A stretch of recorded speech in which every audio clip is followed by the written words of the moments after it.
నాగలక్ష్మి దీన్ని తీసుకెళ్ళాడు పక్కలో పడే. మీ తలకాయలో తాసుపాములు పాకుతున్నాయా? ఏం పనులండి ఇవి? ఎదిరించి అడిగేవాళ్ళు లేకపోతే ఎంత దుర్మార్గమైనా చేస్తారా? మా అమ్మ నాన్న పోగానే 500 ఎకరాల వారసుణ్ణి నా తమ్ముణ్ణి పాలేరం చేశారు. అయినా నేనేం అడగలేదు. వాడి చదువు సగంలో ఆపేసి వాడి సొంత రైస్ మిల్లోనే వాడి చేత ఊడిగం చేయిస్తున్నారు. అయినా నేనేం అడగలేదు. కానీ ఇప్పుడు మీరు చేస్తున్న పని చాలా తప్పండి. వద్దండి. అల్లుడు ఆస్తి కోసం కూతురు పోసుకుంటారా? అన్యం పుణ్యం ఎరుగని పసిపిల్ల పెద్దదైందని ఊరందరికీ అబద్ధం చెప్పి ఇష్టం లేని నా తమ్ముడికి కట్టబెట్టారే. ఇదే సుఖపడుతుందండి.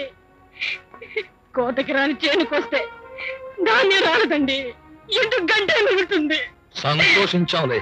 నీకు వయసు పెరుగుతున్న కొద్దీ చాదస్తం ముదిరిపోతుంది. నోరు మూసుకుని నేను చెప్పినట్టు చెయ్యి.